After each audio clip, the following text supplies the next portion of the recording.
Hi everyone, welcome to the world of Simplify Electricity and I am Kumar. And in today's video, we will learn what is electrostatic charge.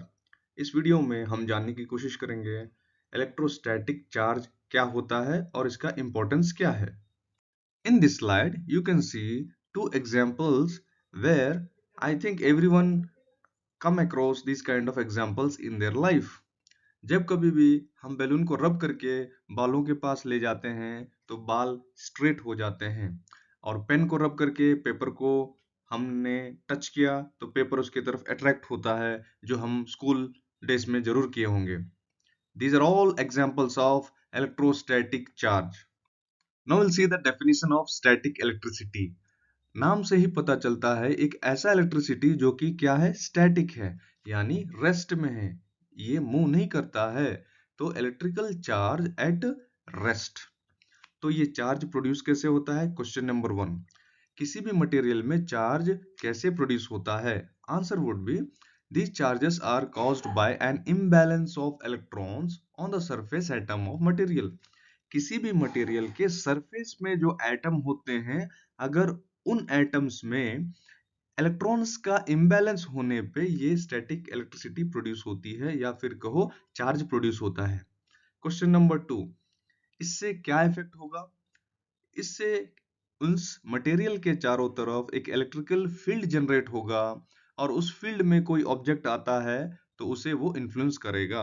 This imbalance of electrons produces an electric field which influence other objects. Question number 3. क्या ये जो electric field produce होता है due to imbalance of electrons on the surface of atom of a material, क्या हम उसे major कर सकते हैं? आंसर वुड बी यस, उसे हम मेजर कर सकते हैं. Electric field produced by imbalance of electron can be measured. This is a small example of imbalance of electrons produced in these objects due to rubbing. इन दो objects को रब करने में इनमें imbalance of चार्ज प्रोड्यूस होता है, electrons produce होता है. एक एग्जांपल है. Sorry, this slide is not that much clear but you can understand. किसी कुंभ यानी कंघी से जब आप बालों को रब करते हैं तो इनमें चार्ज प्रोड्यूस होता है. You have to understand this comb is made up of nylon and this is the organic hair. इनमें अगर रब होता है then the outermost atom के इलेक्ट्रॉन्स इम्बैलेंस होंगे जिससे इनमें चार्ज प्रोड्यूस होगा, अपोजिट चार्ज, यानी बालों में positive charge and this nylon comb will get the negative charge जिससे वो बालों को अट्रैक्ट करता है. In this slide we will learn what is triboelectric charging. Triboelectric charging is nothing but this is the phenomena which defines static electricity. Means जो हमने पढ़ा due to imbalance of electrons in the atoms on the surface of a material के वजह से ही static charge produce हो रही थी. ये जो फिनोमिना को कहते हैं ट्राइबो इलेक्ट्रिक चार्जिंग. ओके, ये चार्ज कैसे प्रोड्यूस होता है? इधर कोई दो मटेरियल को पास में लाने पे ये चार्ज प्रोड्यूस हो सकता है या दूर ले जाने पे, ऑलरेडी जो कांटेक्ट में थे उनको दूर ले जाने पे भी ये प्रोड्यूस हो सकता है. नंबर 3, क्या ये चार्ज ओनली पॉजिटिव होता है क्या? No, it is depend upon the material. The charge could be positive and negative too. In this slide we will see some of the triboelectric series material. जैसे कि हमने देखा material में positive charge produce हो सकता है and negative charge भी produce हो सकता है. बट कौन से मटेरियल है, इस स्लाइड को पॉज करके आप देख सकते हैं.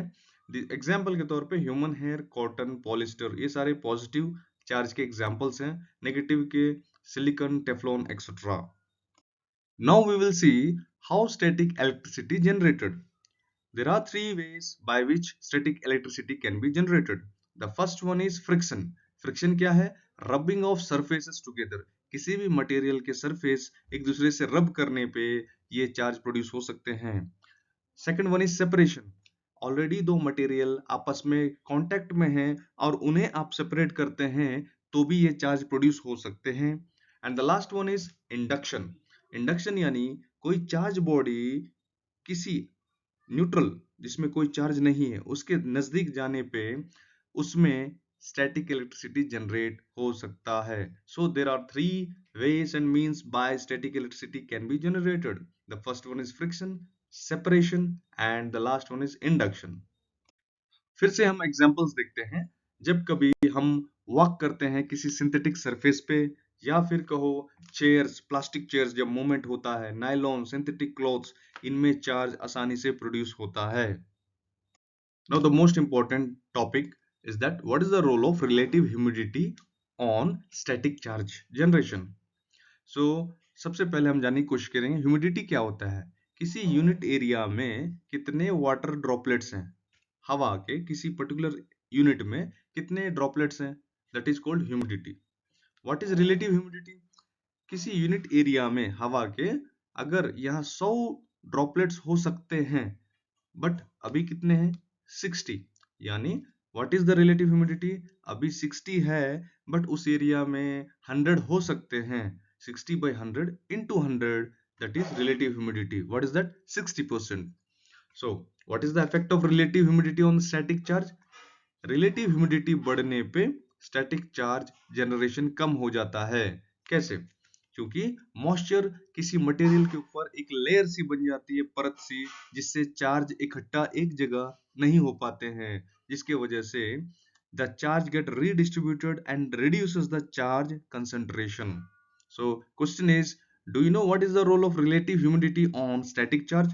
Your answer would be, if we increase the relative humidity, static charge get lower. That is the answer.